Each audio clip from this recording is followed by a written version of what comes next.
ये जो समस्याएं हैं डेटा की, लोडिंग की, स्पीड की, बफरिंग की, अब ये सारी समस्याएं खत्म होने वाली हैं, क्योंकि आज से देश में 5G नेटवर्क शुरू कर दिया गया है।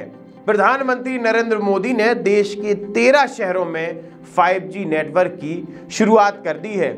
आज हम जानेंगे कि आखिर ये 5G नेटवर्क है क्या और ये 5G नेटवर्क काम क्या करता है और इस 5G नेटवर्क से क्या प्रभाव पड़ेगा। आप बस बने रहिए हमारे साथ। नमस्कार, मैं आशुतोष भार्गव, आप देख रहे हैं आयुध।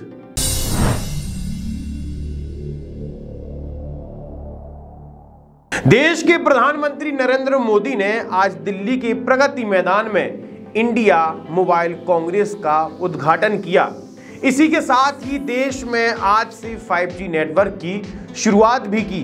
देश के 13 शहर जहां पर सबसे ज्यादा इंटरनेट डेटा की खपत है, उन शहरों में आज से 5G नेटवर्क को शुरू कर दिया गया है।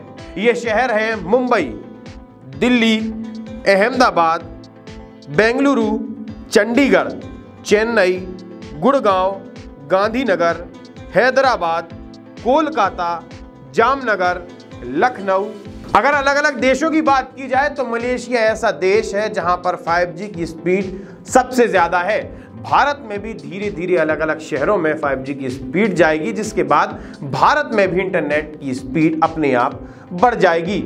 इसी के साथ फेसबुक वाले जकरबर्ग भैया ने भी ये कहा है कि अगर हर जगह 5G नेटवर्क हो गया तो ये बहुत सरल हो जाएगा। अगर आपको ऑफिस जाना है, अगर आपको स्कूल जाना है, अगर आपको किसी मीटिंग के लिए जाना है, तो आप घर पर बैठकर ही मेटावर्स का उपयोग करके ये सारी चीजों को पूरा कर सकते हैं। अब जरा हम एक्सपर्ट से भी ये जानेंगे कि असल में ये 5G नेटवर्क है क्या, आखिर 5G नेटवर्क की जरूरत क्या पड़ी। साथ ही लोग ये भी कह रहे हैं कि 5G नेटवर्क से पर्यावरण को नुकसान है। तो जरा हम एक्सपर्ट से ही समझेंगे कि असल मायने क्या है।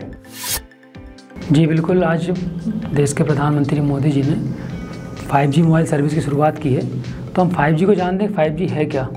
आपने सुना होगा पहले सर्विस चलती थी आपकी 2G, 3G, 4G, अभी जो वर्तमान में चल रही है, और आज से फिर प्रधानमंत्री जी ने 5G सर्विस लॉन्च की है। तो बेसिकली ये जनरेशन है, हर 10 साल के बाद एक जनरेशन लॉन्च की जाती है, बनाई जाती है, उसकी स्पीड बढ़ाने के लिए, बेहतर तकनीकी के लिए। 1980 के दशक में लगभग जनरेशन आपकी फर्स्ट G आई, उसके 10 साल बाद 1990 में सेकंड G आया, आपने देखा। उसके बाद 2000 में 3G सेवा आपकी आई, मोबाइल थोड़ा हमारा बेटर सुविधा उपलब्ध हुई। चौथी जनरेशन हमारी आई है 2010, और 2020 में ये 5G लॉन्च हुआ। सबसे पहले अंबानी जी ने 5G सर्विस हमारे यहाँ पे टावर वगैरह का पूरा काम किया, और 5G नेटवर्क इतना स्ट्रॉन्ग नेटवर्क है कि जो हम टेक्नोलॉजी अभी तक यूज़ कर रहे हैं, उपयोग कर रहे हैं 4G का, उससे लगभग 10 गुना अधिक स्पीड हमको देगा। बिल्कुल, जब नेटवर्क तकनीकी बढ़ती है, संचार के माध्यम बढ़ते हैं, उसमें तकनीकी उपयोग होता है, तो स्वाभाविक बात है फ़ायदे होने हैं। तो इसमें बहुत सी चीज़ें हम देखिए, जो हम अभी आपका टेलीफोनिकली वीडियो कॉल करते हैं तो उसमें जो क्वालिटी हमारी होती है, रुकती है, कहीं कम मिलती है, कहीं ज़्यादा मिलती है, लॉसेस होते हैं, वो बिल्कुल क्लियर होंगे आने वाले समय में। जो संचार के बड़े बड़े क्षेत्र हैं, हमारे हॉस्पिटल हुआ, हमारा वैज्ञानिक क्षेत्र हुआ, तो वहाँ पे सब जगह 5G नेटवर्क के फ़ायदे बहुत ज़्यादा मिलेंगे हमें। हाँ, आम आदमी के से तो दूर होगा, क्योंकि जैसे जैसे जनरेशन बढ़ती गई वैसे वैसे इसकी कास्ट बढ़ती गई, कीमत बढ़ती गई।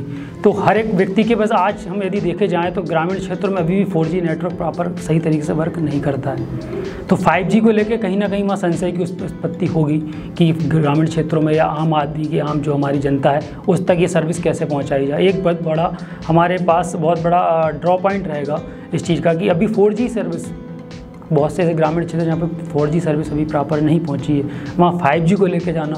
और अभी हमारा मध्य प्रदेश तो अभी आया ही नहीं है, जो 13 शहरों के लिए 5G आज हमारा 5G टेक्नोलॉजी लॉन्च हुई है, उसमें मध्य प्रदेश अभी कहीं भी नहीं है। अब कितने समय के बाद मध्य प्रदेश में और हमारा को 5G सर्विस मिल पाती है, ये देखना होगा। शोध में ये पाया गया है कि जो भी दूरसंचार क्रांति नई आती है पर्यावरण पे उस पर इफेक्ट आता है, नुकसान होता है।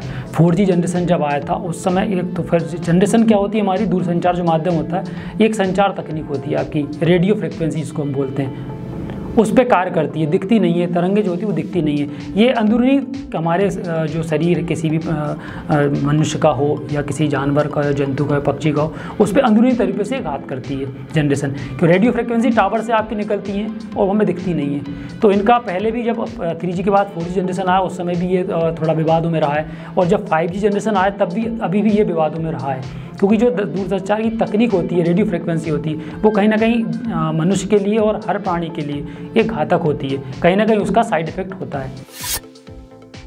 पर्यावरण में हर जीव जंतु की अपनी एक प्राथमिकता है, एक बनी हुई चीज़ें हैं। तो जैसे जनरेशन आती है, जैसे जनरेशन हम अपर करते जाते हैं, हमारा 4G आया तो एक समय कौओं की, पक्षियों की, चिड़िया जो गौरैया नाम से एक पक्षी होता है, चिड़िया होती है हमारी, उसकी संख्या आपने देखी होगी बहुत ज़्यादा थी। लेकिन 3G के बाद 4G आया, उसके बाद बहुत कम हमारे नाम मात्र की आपको देखने को मिलेगी।